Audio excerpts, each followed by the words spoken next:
In this, we will going to cover the state of matter. This is the chapter 2nd of class 11th for CBSE and cover the different parts in ICSE board. In this topic, we will going to cover gaseous state. In gaseous state, we will going to study the gaseous law, the ideal gas equation, kinetic molecular theory, division of real gas from ideal behavior, liquefaction of gas, critical temperature and its importance. तो ये gases state हम क्या क्या पढ़ेंगे, जो भी इसकी measurable properties है, मास वॉल्यूम जो हम नाप सकते हैं गैस की. देन द गैस लॉ कौन कौन से हैं, Boyle's law, Charles law. Then ideal gas equation PV is equal to NRT, that is kinetic molecular theory, the movement of the molecules of the gases and how it डिबेट the deviation of real gas from the ideal behaviour. Then come the liquefaction of gas and the critical temperature. दूसरा हम पढ़ेंगे liquid state के बारे में. We will study the properties of liquid, the qualitative description of vapour pressure and the surface tension and the viscosity. And in solid state we are going to study classification solid based on their binding force. पहला अब solid liquid और gas क्या होता है, I have already covered in many chapter. Solid क्या होता है, solid वो होता है जिसका डेफिनेट शेप और डेफिनेट वॉल्यूम होता है. लिक्विड वो होता है जिसका डेफिनेट वॉल्यूम होता है और डेफिनेट शेप नहीं होता है. गैस कुछ भी नहीं होता, ना definite shape not definite volume. If I explain solid on the basis of melting point, a substance is said to be solid if its melting point is about room. जब किसी सब्सटेंस का melting point room temperature पर होता है, melt जब होता है कब होता है, room temperature. Normally the room temperature is around 23 degree, 24 degree, 25 degree. उसमें मेल्ट नहीं होता, उससे ऊपर टेम्परेचर पे मेल्ट होता है. It's about it's room temperature under atmospheric pressure, कुछ टेम्परेचर में, that is called a solid. A liquid if its melting point is below the room temperature. यदि रूम टेम्परेचर के बिलो कोई चीज़ मेल्ट होती है, that is called the liquid. And if it's boiling point is below room temperature, यदि boiling point room temperature से कम पे वो boil हो, दैट इज द गैसियस. ठीक है, तो this is solid liquid and gas on the basis of the melting and boiling point. ये solid liquid gas melting point है. पहला सॉलिड क्या होता है, melting point above room temperature. Liquid क्या होता है, melting point below room temperature and boiling point above room temperature. जो बॉइलिंग पॉइंट क्या होगा, रूम टेम्परेचर. पानी है, पानी बॉयल कब होता है, 100 डिग्री पे, तो it's very above the room temperature. ठीक है, 100 डिग्री हम तो रहते थोड़ी हैं. ठीक है, that is your. And gas the boiling point is below room temperature. ये हो गया solid liquid gas on the basis of their melting and boiling point. अब एक पॉइंट आता है, that is called triple point.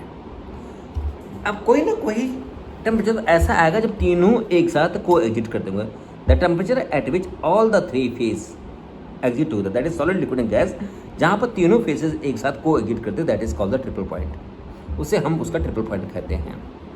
For example, जो water का triple point होता है, it is at 0.01 degree C, that is 273.16 kelvin and 4.58 pressure mm pressure.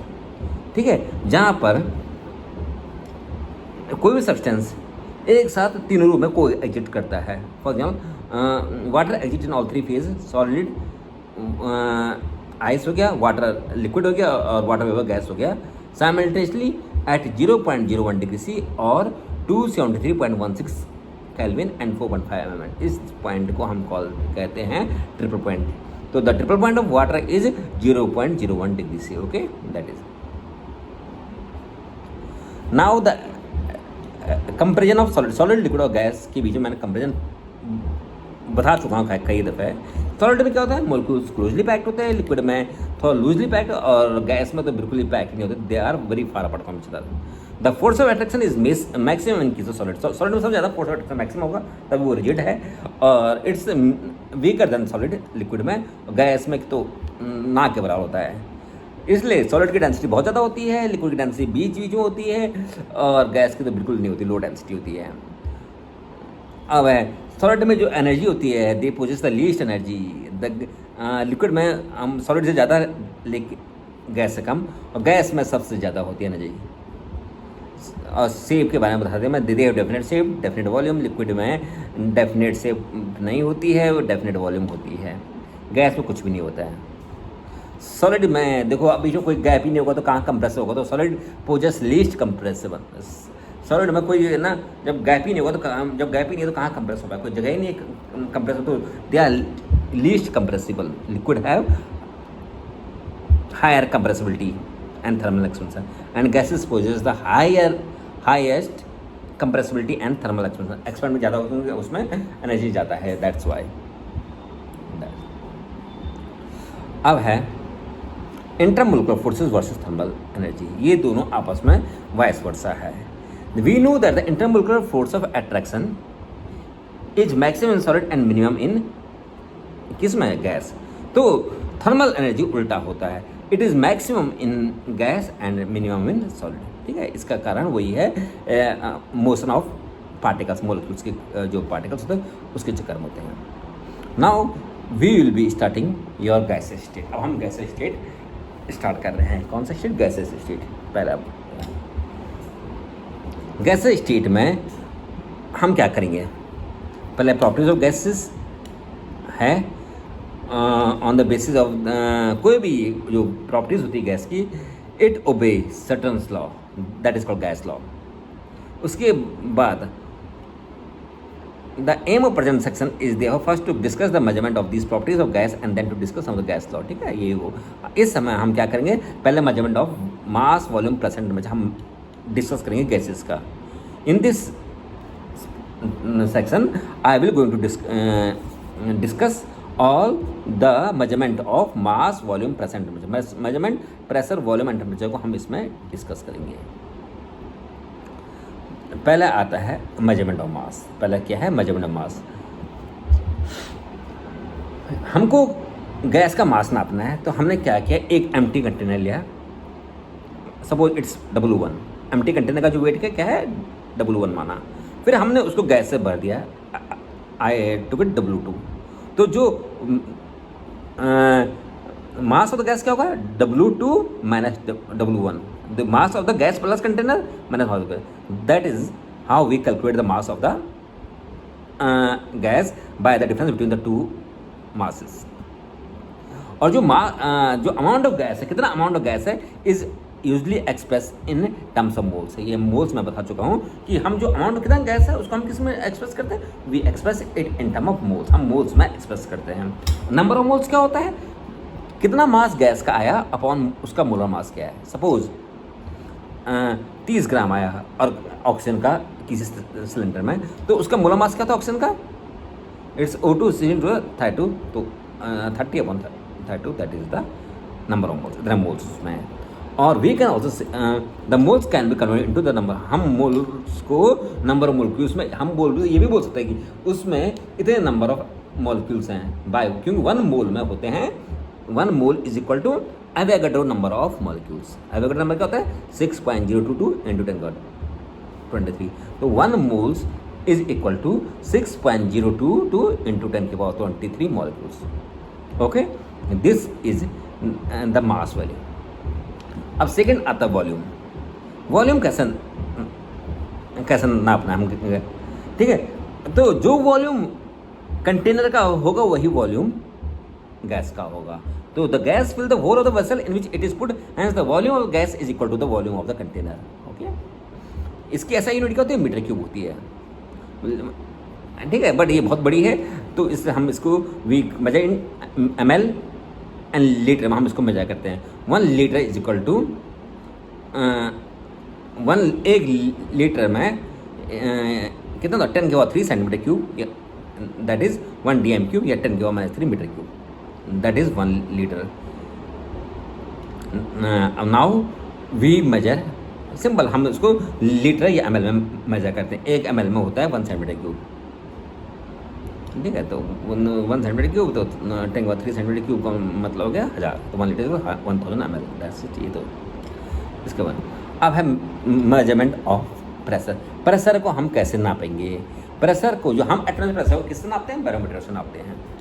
The instrument use for measuring the atmospheric pressure is barometer. Barometer से हम atmospheric pressure को नापते हैं। अब है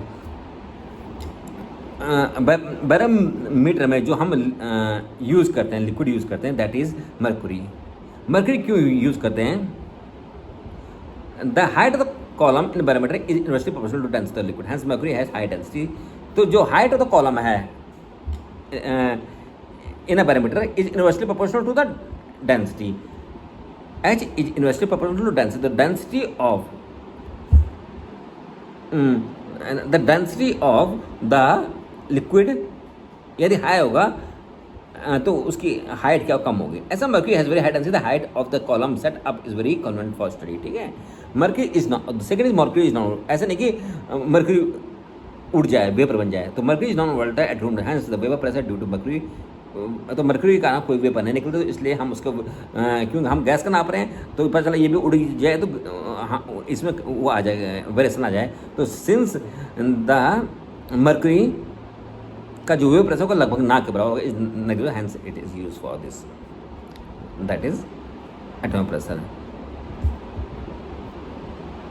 अब हम किसी गैस का हमको प्रेशर नापना है तो वो हम नापते हैं मैनोमीटर से। किससे नापते हैं? मैनोमीटर से नापते हैं। And the formula for pressure is P is equal to H D G. H is the height, D is the density and G is the gravity. तो प्रेशर का जो फॉर्मूला होता है वो होता है फोर्स अपॉन एरिया। फोर्स क्या लगेगा? फोर्स होता है mass into acceleration. Mass of the gas क्या होगा? A into H into G, volume into density, mass हो गया, इंटू ग्रेविटी आपका एक्सेलरेशन। यहाँ पर जी क्या लगेगा? एक्सेलरेशन ड्यू टू ग्रेविटी, और upon A is the area, तो which come out to be H into D into G. Okay, that is a standard on all pressure is defined as pressure executive by mercury column to exactly 76 centimetre at G, that is called the atmosphere. Pressure क्या होता है अभी बताया मैंने। The pressure exerted by the atmosphere at the sea level is called atmosphere pressure, and it is equal to, जो mercury column का जो height जो होती है वो 76 सेंटीमीटर होती है, तो 1 atmosphere is equal to 760 mm और 76 सेंटीमीटर और 760 टॉर। तो एक एटमॉस्फेयर का मतलब होता है 760 mm, और बार में कन्वर्ट करने के लिए 1 एटमॉस्फेयर इज इक्वल टू 1.01325 बार। ठीक है, और 1 द एसआई यूनिट ऑफ हम एटमॉस्फेयर की जो एसआई यूनिट होती है वो होती है पास्कल। तो the SI unit of pressure is pascal. Pascal में नापते हैं हम एसआई उसमें। तो 1 pascal is equal to 1 newton per metre square.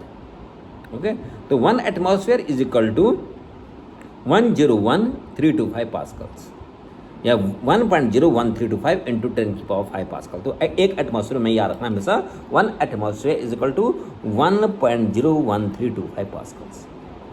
And इसका जो सीजेस वो बार में नापते हैं, तो 1 bar is equal to 10⁵ pascals. Okay, bar. तो 1 atmosphere is equal to 1.01, the bigger unit is called kilo pascal, and thus 1 bar is 10⁵2 kilo pascal, that is. अब है temperature. Temperature is the measure of the extent of hotness और coldness. Temperature क्या होता है? किसी की body कितनी hot है, कोल्ड, उसको उसका टेम्परेचर कहते हैं। तो it is the measure of hotness, extent of hotness और कोल्डनेस ऑफ बॉडी, एंड इसके measurement it is based on the principal that कोई भी substance expand on heating and contact on cooling. ठीक है, तो the most commonly substance which expand is made up of the measurement of temperature is mercury. Mercury को use करते हैं। There are 3 scale होते हैं। पहला है आपका Celsius scale, second is the Fahrenheit scale, and the third is kelvin scale. ठीक है, सेल्सियस स्केल में नापते हैं, केल्विन स्केल में नापते हैं, या आपका फ़ारेनहाइट स्केल में नापते हैं, फ़ारेनहाइट स्केल में। अब है सेल्सियस स्केल क्या है, किसको बेस्ड है? Celsius scale is based upon taking the freezing point at water. क्या होता है फ्रीजिंग पॉइंट? 0 degree C. तो the Celsius scale is based upon taking the freezing point of water as 0 degree C and the boiling point of water as 100 degree. Celsius scale में क्या मानते हैं हम? Freezing point 0 मानते हैं और boiling point हम आपका 100 मांगते हैं eight normal temperature, atmosphere pressure. ठीक है, the Fahrenheit scale is based upon taking the freezing point of water at 32 degree F। तो फ़ारेनहाइट स्केल में हम क्या मानते हैं? फ्रीजिंग पॉइंट 32 मानते हैं और बॉइलिंग पॉइंट 212 डिग्री फ़ारेनहाइट मानते हैं। तो 100 Celsius degree is equal to 180 degree, this is the relationship between Celsius and Fahrenheit. Make a note, 100 Celsius degree का मतलब 180 फ़ारेनहाइट, ओके। तो 5 Celsius mean 9 degree. And the last is kelvin scale. ये आजकल हम ना, इट्स द एसआई, हम इसी का नाम है the kelvin scale has emerge the result of study of gas, ठीक है। गैस लॉ के हिसाब से ही आपका ये आया, this is the SI unit of temperature. कौन सा? Kelvin scale. But -273.15 degree C is equal to 0 kelvin. तो 0 केल्विन को 0 केल्विन क्या होता है? -273.15, ठीक है। तो T डिग्री सी, कोई भी टेम्परेचर को आपको केल्विन करना है तो उसमें आप 273.15 केल्विन ऐड कर लीजिए, ठीक है। तो to convert degree C into Kelvin we have to add 273.15, this is kelvin scale, यही यूज़ करते हैं। अब आता आपके गैस लॉ। इसमें कोई if there are any doubt in comparing mass volume temperature and pressure of the gas in calculating the mass volume, तो ना you can write down in the comment, okay. कोई भी डाउट तो पहले हमने पढ़ा मास, फिर then volume, then pressure and then temperature, कैसे नापते हैं, क्या उसकी यूनिट होती है, दैट इज़ ऑल। अब गैस लॉ में पहला लॉ आता है बॉयस लॉ। ये चीज़ मैंने हल्का सा आपको I have covered a little bit in concept of ICSE board class 9। तो अब we will go into deeply. पहला बॉयस लॉ। बॉयल्स ने क्या कहा? टेम्परेचर रिमेनिंग कांस्टेंट, यदि टेम्परेचर कांस्टेंट रखें तो the volume of a given mass of gas is inversely proportional to pressure. कल भी बताया था मैं ये in the yesterday topic only, I have told you that if the temperature constant, if the temperature is constant, the volume of a gas is inversely proportional to pressure। जितना ज़्यादा pressure लगोगे उतनी वॉल्यूम कम होगी। तो volume of the gas is inversely proportional to pressure, ठीक है। तो वी कैन से दैट, और we can say V is inversely proportional to 1/P और PV is equal to constant. तो P1 V1 is equal to P2 V2, this is Boyle's law. ये आपकी boils की equation है। P1 V1 is equal to P2 V2, that is Boyle's law. Then come Charles law. Charles ने क्या कहा था? Charles ने गिवन बाय जैक चार्ल्स इन 1787, ठीक है। इसने ये कहा था प्रेशर, इसमें हम प्रेशर कांस्टेंट रखते हैं। जब हम किसी का टेम्परेचर बढ़ाएंगे तो एनर्जी बढ़ेगी और उसके कारण उसकी वॉल्यूम बढ़ेगी। तो pressure remaining constant, the volume of a given mass of gas, the volume of given mass of gas increases. Simple, sir. I mean, yeah, we can say the volume of a given mass of gas is directly proportional to the temperature in degree Kelvin. Okay. Pressure remaining constant, the volume of a given mass of gas is directly proportional to temperature. यदि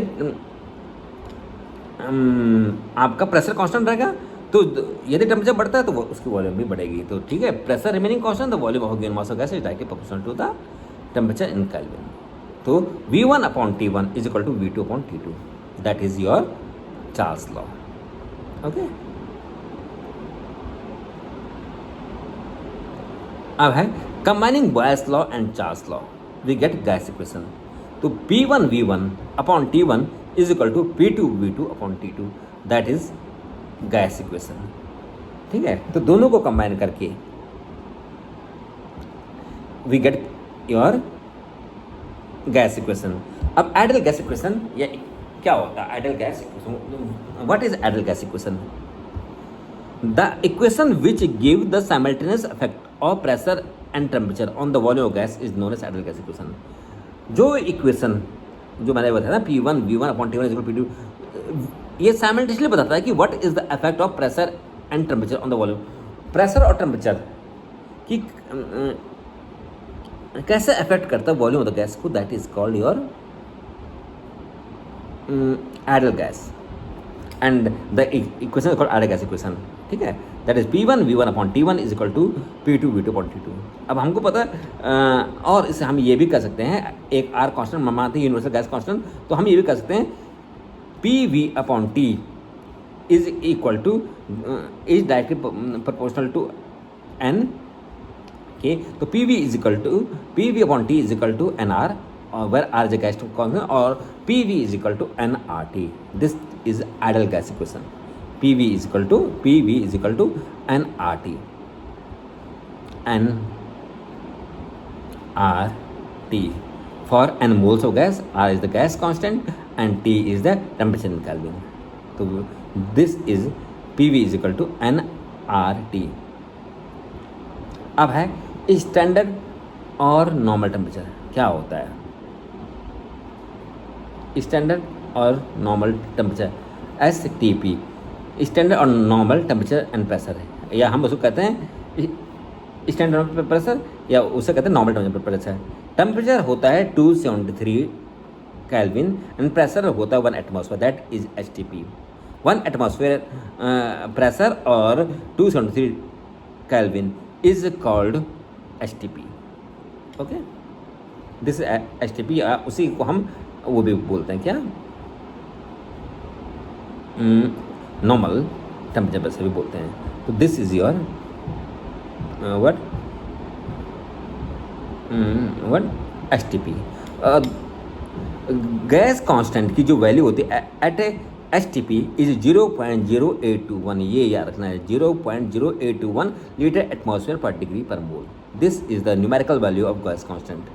ठीक है, इसका पूरा वही formula PV is equal to nRT से R निकलेगा, PV upon N/T. And वही number of moles हो जाएगा, कितना है T स्टैंडर्ड पे हमको पता है, it's 22.4 litre. The volume of the gas at STP I have already told is 22.4 litre. तो 22.4 लीटर, तो R is equal to 1 atmosphere into 22.4 upon 1 mole into 270. Calculating it get R is 0.0821 litre atmosphere. इसको note कर लेना, ठीक है. It's your gas equation, ideal gas equation. PV is equal to nRT and the value of R is 0.0821 litre atmosphere per degree per मोल. ये हो गया आपका gas ideal gas equation. Dalton law of partial pressure. Dalton ने अपनाई एक law दिया था for partial pressure. तो the pressure of the dry gas is equal to the pressure of the moist gas minus the एक्वेस्टेंशन. कितना एक्वेस्टेंशन mean force कितना लग रहा है, एक्वेस्टेंशन बाहर का कितना aqueous tension, that is called the P dry gas. और we can also write that the P pressure of gas plus pressure of the water vapor is equal to pressure of the moist gas. that is your Dalton law of partial pressure. और partial pressure of हमको किसी A का partial pressure निकालना है, तो we can calculate by mole fraction of A multiply by total pressure, that is partial pressure of A molecules. Okay, mole fraction कहता है number of moles of a component to the total number of moles of whole component, that is called the mole fraction. Now come Graham's law. Graham's law of diffusion और effusion. Graham's ने एक law दिया था, he give the law of diffusion. Diffusion का मतलब कि जो molecules diffuse करते हैं, डिफ्यूज यहाँ से वहाँ घुसना, that is called diffusion. Simply the spreading of molecules of gas throughout the available space called diffusion. What is diffusion? The spreading of the molecules throughout the space mean घुलना. Mean जैसे आप खाना या बनना तो we smell it in the other room, this is again diffusion. The spreading of molecules of gas throughout the available space is called diffusion. And effusion is the process in which gases under pressure escape out of the fine hole or orifice in a vessel. ठीक है, leaking of cylinder, उससे effusion होता है. तो Graham's ने क्या कहा था, under similar condition of temperature pressure, यदि टेम्परेचर प्रेशर सेम रहेगा, the rate of diffusion is inversely proportional to the square root of the densities. ये तो अंडरस्टूड है. ज़्यादा जो भारी गैस होगी तो वो उसका जो यदि डेंसिटी ज़्यादा होगी तो उसका रेट कम होगा, सिंपल सी बात है. तो the rate of diffusion is inversely proportional to the square root of the density. तो R1 upon R2 is equal to square root of D2 upon D1.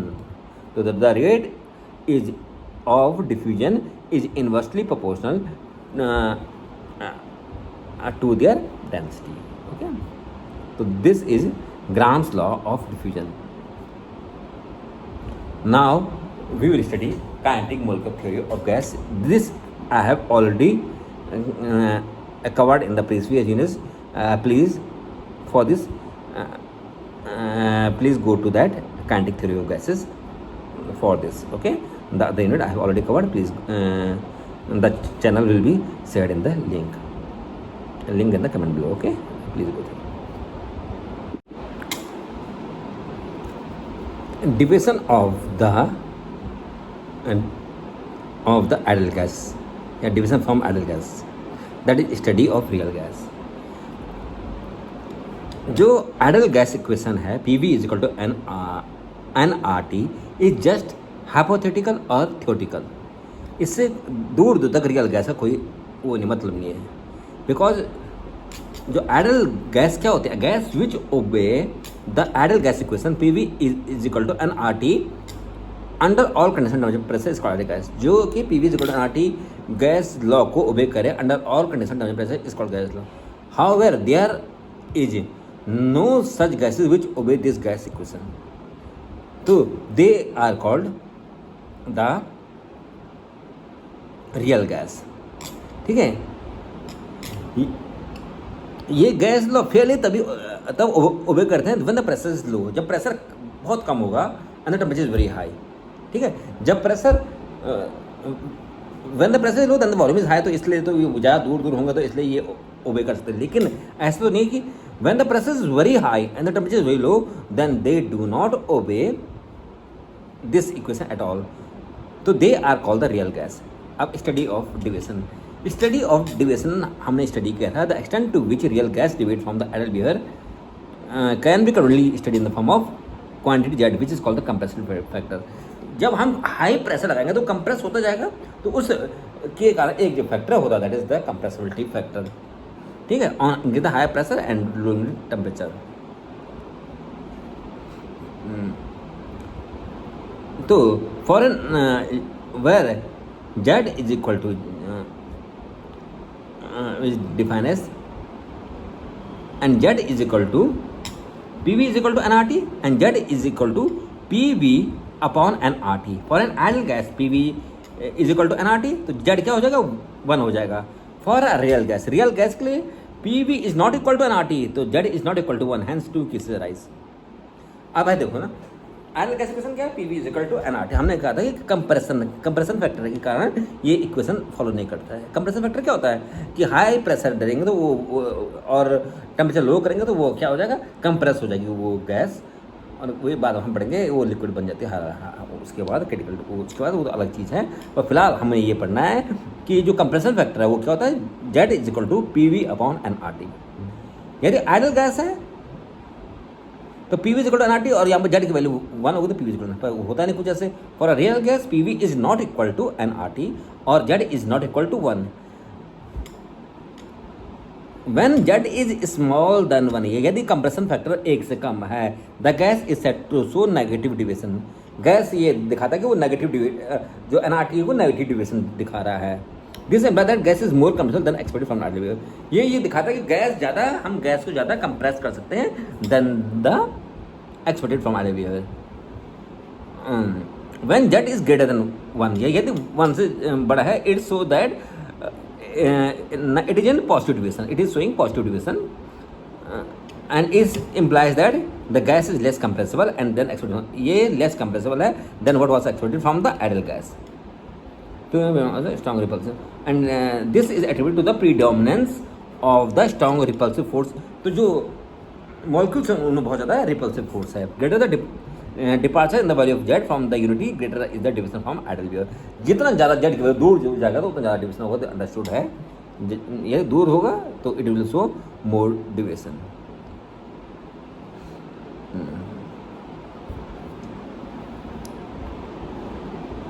The temperature at which real gas behave like an ideal gas over a appreciable pressure range is called Boyle's temperature, Boyle point. Boyle point या Boyle temperature उस temperature को कहते हैं जहाँ पर आपका real gas लगभग आपके आइडियल गैस जैसे बिहेव करने लगे. That is it's follow the equation PV is equal to nRT. तो उस टेम्परेचर को कहता है बॉयल्स टेम्परेचर. अब है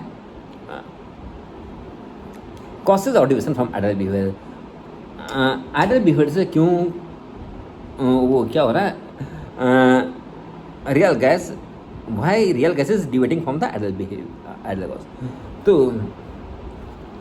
हमने ये माना था the volume occupied gas molecule as compare to PV nRT equation में the volume occupied gas molecule is negligible as compare to, हमने ये माना था कि जो वॉल्यूम ऑक्यूपाई करता है गैस मोलिक्यूल्स वो नेग्लिजिबल है as compare to the total volume. ठीक है, जो पूरी वॉल्यूम में से एक हमने जो मोलिक्यूल्स में उस नेग्लिजिबल ना के बराबर है वो। और दूसरा ये हम एज्यूम करते हैं काइनेटिक थ्योरी में हमने ये माना था कि the volume of the gas is negligible, और दूसरी माना the force of attraction is negligible, कोई उनमें मोलिक्यूल्स के बीच में फोर्स ऑफ अट्रैक्शन नहीं है। लेकिन बट ये तो हमारे एजम्पशन है, लेकिन if the pressure is very high या उसमें वॉल्यूम भी कम है, तो वॉल्यूम कम है तो वो जो मोलिक्यूल्स वो होंगे they will be also countable. The above two assumption are true only if the pressure is low or the temperature is high, but if the pressure is very high and the temperature is low, उसमें क्या होगा उस case में?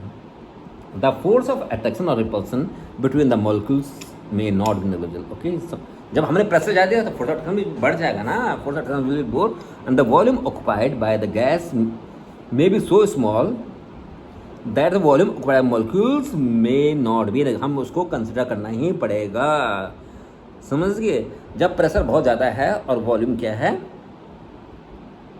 और temperature क्या है, लो है।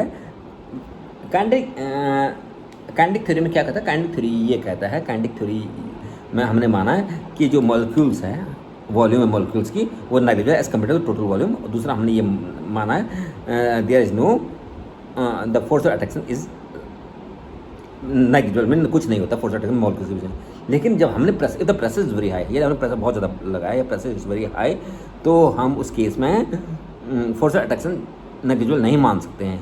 दूसरा volume of the gas molecules को भी हम नेग्लेक्ट नहीं कर सकते हैं। ठीक है, तो उस केस में एक साइंटिस्ट था वैन डर वाल, ही जे day van der Waals in 18 modify the ideal gas equation. उसने वैन डर वाल को जो आइडियल गैस इक्वेशन उसने मॉडिफाई किया था, उसकी क्वेश्चन ये थी P plus a upon V square bracket pressure plus a upon V square उसने लगाया, ए अपॉन वी स्क्वायर उसने ऐड किया, is van der constant, V is the volume. तो P plus a upon bracket close V minus b bracket is equal to RT। और n number of moles के लिए ये था एक मोल के लिए, एक मोल में क्या था P plus a upon V square V minus B is equal to NRT। For n moles it will be P plus a upon a n square upon V square bracket V minus NB is equal to nRT। ठीक है, A and B are constant which is called van der Waal constant। ठीक है, इसमें क्या किया था उसने? एक तो उसने ना वॉल्यूम करेक्ट किया था, जो हमने बिल्कुल वॉल्यूम छोड़ दी उसकी, तो वॉल्यूम अदर मॉलिक्यूल्स नहीं छोड़ना है, तो करेक्शन फॉर वॉल्यूम उसने लगाया V minus B for V minus NB for n moles. ठीक है, when the molecules are moving their effective volume is 4 times the actual volume। ठीक है, and correction for pressure, pressure भी a molecules lying within the vessel containing the material is pulled by, hence it exerts less pressure। तो character P plus P लगाया उसने pressure. तो constant क्या है पहले A और B? Van der Waals constant A, it is the measure of magnitude of attractive force. A क्या measure करता है? ये मेजर करता है द मैग्नीट्यूड ऑफ मेन जो अट्रैक्टिव फोर्स है उसको मेजर करता है कि कितना जाता है, और बी क्या मेजर करता है? Effective size of the gas molecules को मेजर करता है, दैट इज। ठीक है, तो उससे वैन डर वाल वो आया क्या P plus A one V square V minus B is equal to nRT। This is van der Waals equation and this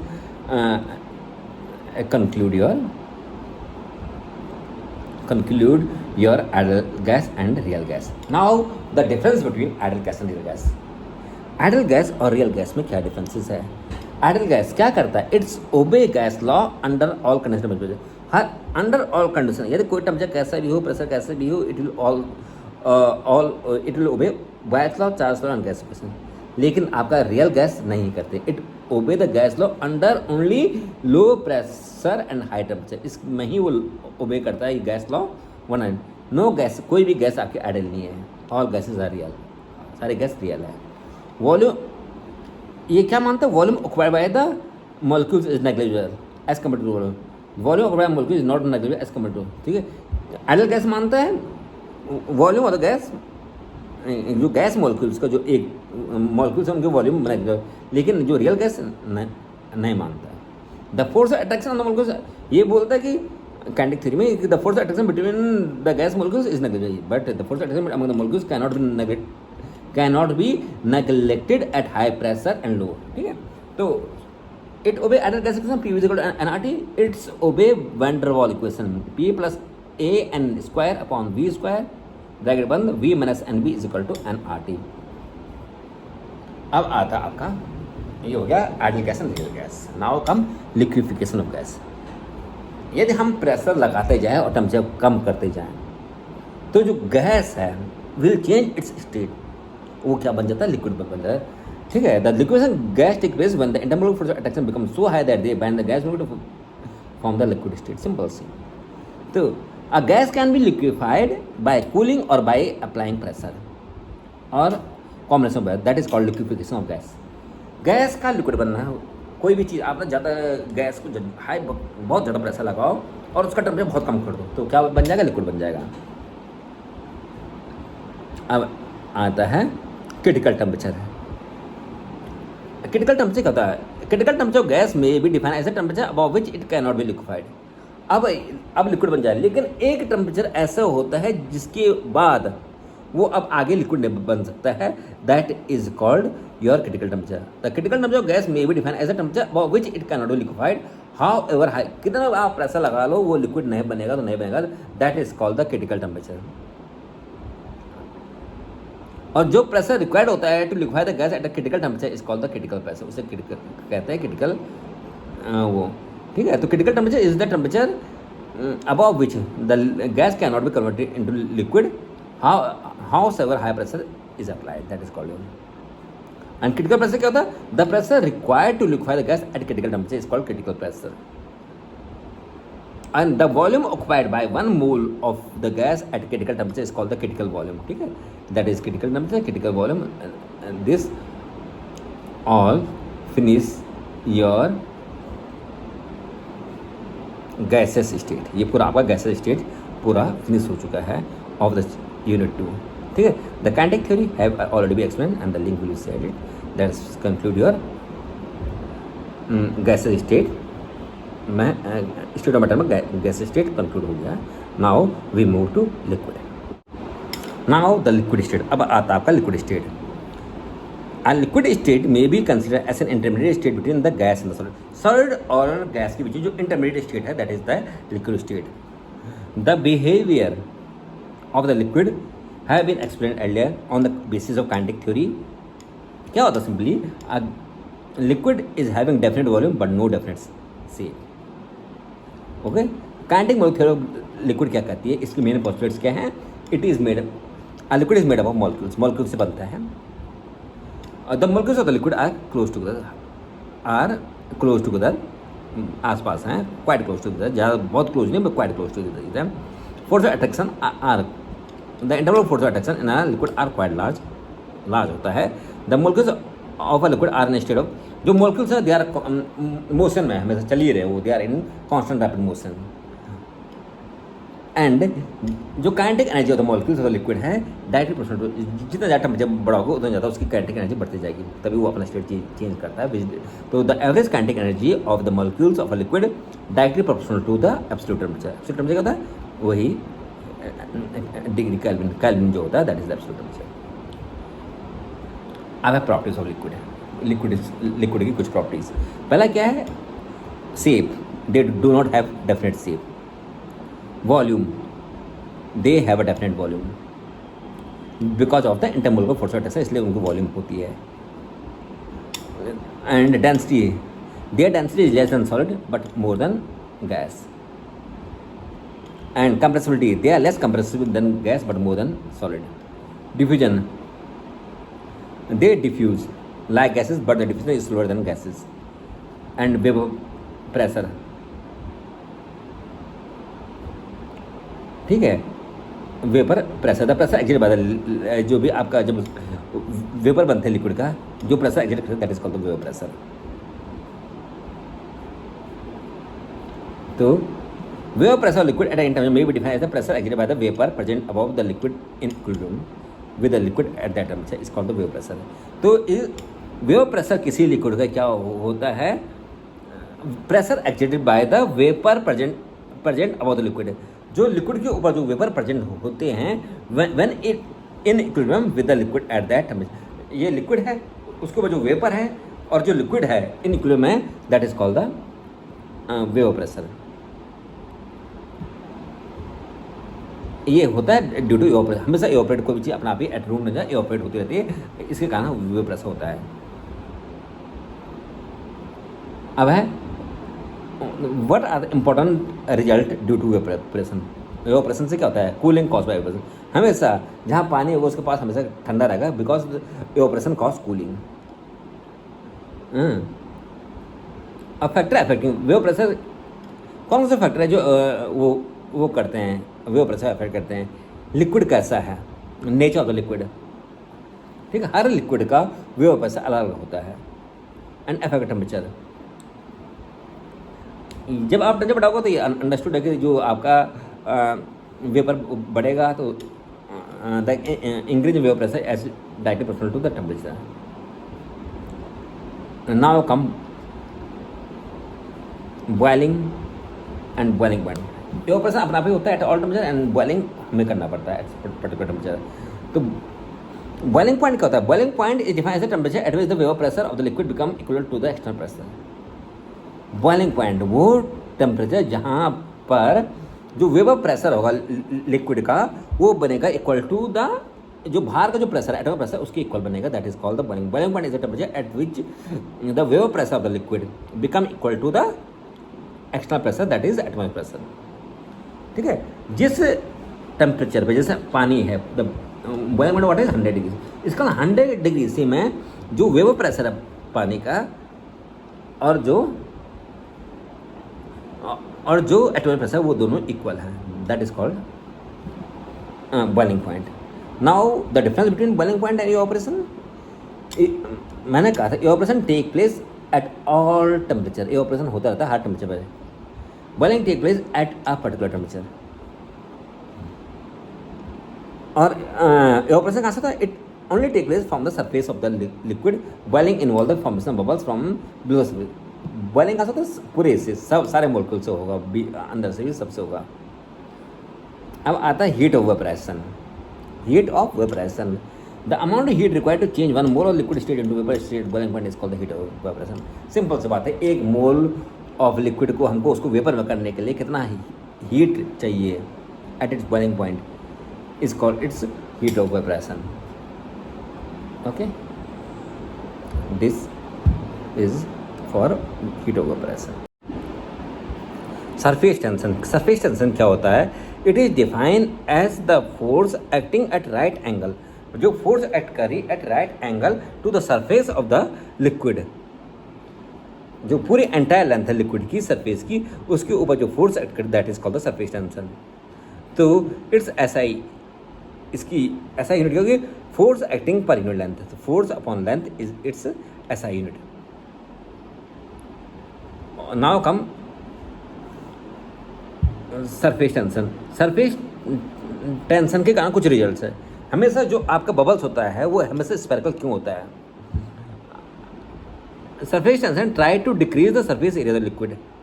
surface tension क्या करता है? लिक्विड की जो सरफेस एरिया है उसको कम करने की कोशिश करता है। And for sphere it is the जो उसका सरफेस एरिया मिनिमम होता है उसके लिए। As already explain the surface tension tries to decrease the surface area liquid to minimum. The drop of the liquid are spherical because for a given volume the sphere has the minimum surface area. एक volume के लिए जो sphere होता है उसकी volume सबसे कम होती है, सरफेस एरिया सबसे कम होती है। Second is rise in liquid, जो कपली ट्यूब होता है उसमें राइज होता है, वहाँ से वो फोर्स लगता है, वहाँ से फिर वो राइज होता है। The rise in the liquid, suppose one end the capillary tube is put into the liquid, liquid that wet glasses, it is when the liquid rises into the capillary tube to a certain height.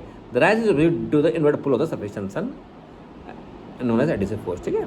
उससे कहना affect temperature on surface tension, temperature क्या करता है? surface tension generally decrease with increase, जितना ज़्यादा temperature बढ़ेगा ना उतना कम सरफेस टेंशन होगा। Viscosity, now come viscosity. Viscosity क्या होता है? जो लिक्विड फ्लो करने को रोकता है, that is called viscosity. The internal resistance to flow possessed by liquid is called its viscosity. जो लिक्विड को फ्लो करने से रोकता है, that is called its viscosity. तो viscosity is the force which stop the liquid to flow. Simply in this language we can say that. तो the force of friction which one part of liquid offer to another part is called viscosity. Simple, ये भी हम इसकी वो कर सकते हैं. तो force is directly proportional to A D we by D x and or f is equal to eta a dv by dx, where n is a constant called coefficient of viscosity and dv by dx is velocity gradient. तो coefficient of viscosity eta होता है. तो define as the force of friction required to maintain a velocity difference of 1 centimeter per second between two parallel layer. तो coefficient of friction क्या कहता है कि कितना हमको फोर्स ऑफ फोर्स चाहिए कि जो वेलोसिटी डिफरेंस है एक का रहा है 1 second between the two plus, that is called coefficient of friction. Effective temperature क्या होगा? With the increasing temperature the kinetic energy of the molecules of liquid increase, hence the liquid start flowing. ठीक है, तो इसका viscosity क्या हो जाएगी? कम हो जाएगी. कोई भी चीज़ गर्म करो, जो ऑयल है इनको गर्म करो तो उसकी क्या होती है? वो कम हो जाती है. This finishes the liquid stage also. Surface tension रही बाद में हम deeply will study in physics. Surface tension viscosity सब फिजिकल उसमें है, तो इसमें इसलिए हल्का हल्का I taught you lightly about viscosity and surface tension. These are physical chapter. Now in the third we will going to study the solid state. Okay. अब आता है आपका सॉलिड. सॉलिड क्या होता है? I have already told you, solid is that which is having definite shape and definite volume. जिसकी definite shape होता है और definite volume होता है. The characteristic property of solid, क्या क्या characteristic properties है सॉलिड के? They are highly rigid, बहुत रिजिड होता है. दे आर इनकम्प्रेसिबल, आप लोग कंप्रेस नहीं कर सकते हो. They are having poor diffusibility, ऐसे नहीं कि डिफ्यूज हो जाए. They are not fluid and they are having definite shape and definite volume. Solid में भी क्रिस्टलाइन और मे बी अमॉर्फस. लगभग सारे जो एलिमेंट्स होते हैं they are crystalline in nature. A solid is crystalline if its various constant particle are arrange in a definite geometric pattern. Solid को crystalline तब कहते हैं जो उसके जो कांस्टेंट पार्टिकल्स है, एटम, मोलिक्यूल्स और ions, they are arrange in some geometric pattern, that is called a solid. जो अमॉर्फस होता है, the constant particle are not arrange in a definite geometric particle, are arrange anyway, that is called crystalline substance. The melting point of the जो crystalline आपको होता है, they have possess sharp melting point, whereas the amorphous does not have the sharp melting point, they melt gradually. जो glass हो गया आपका और ये silicon and these all are your silica, polymer of high pitch, fuse silica, ये सब आपके amorphous हैं. तो दे मेल्ट ग्रेजुअली. ग्लास होगा ऐसे नहीं कि एकदम मेल्ट होगा उसी टाइम पर, थोड़ा थोड़ा मेल्ट है, फिर थोड़ा थोड़ा ऐसे. रबर भी वैसे होता है. लेकिन जो क्रिस्टल होता है, जो सॉलिड एलिमेंट होगा कोई भी, they are having sharp melting. उसमें मेल्ट होगा तो मेल्ट होगा. आयरन का मेल्टिंग पॉइंट एक होता है, उससे पूरा आयरन मेल्ट हो जाएगा. लेकिन ग्लास के केस में कोई वो नहीं होता है. And second is isotropy and anisotropic. This is important for the note. Isotropy क्या होती है? द प्रॉपर्टी इज लाइक, जैसे इलेक्ट्रिकल कंडक्टिविटी, रिफ्रैक्टिव इंडेक्स और थर्मल एक्सपेंशन जो होता है, if it is identical in all direction, यदि चारों डायरेक्शन में, सारे डायरेक्शन में एक जैसा हो, that is called isotropy. Iso mean same and trophy mean properties. जो ये है कौन कौन से? इलेक्ट्रिकल कंडक्टिविटी हो गया, रिफ्रैक्टिव इंडेक्स हो गया, थर्मल एक्सपेंशन हो गया, और जो is same in all direction just like gases और लिक्विड, वैसे उसे कहते हैं isotropy. Whereas anisotropy, the properties are not same in all direction, that is anisotropy. ठीक है. और तीसरी चौथी चीज़ आती है cleavage with knife. A crystal solid on being cut with sharp knife give a clean cleavage. ये पूरा एक प्रॉपर क्लीवेज देंगे. और ये रबर हो गया, ग्लास हो गया, they do not give a proper cleavage. आप उनको काट भी नहीं सकते हो. ठीक है, that is the does not give a proper. और now the their differences I have already told you, ये पूरा उनके बारे में. तो in simply we can say that ionic solid do not conduct electricity in solid state as ion are not free to move. जो आयनिक solid होते हैं, कोई भी आयनिक सॉलिड है, दे डू नॉट कंडक्ट इलेक्ट्रिसिटी. कोई भी आयनिक सॉलिड इलेक्ट्रिसिटी कंडक्ट नहीं करेगा. तो उससे इलेक्ट्रिसिटी कंडक्ट करने के लिए there should be some ions which are free to move. और आयनिक सॉलिड क्या होता है? 3 dimensional arrangement of cation ions का अरेंजमेंट होता है आयनिक सॉलिड, ठीक है। These are some of the important point. और जो there are some few gaps in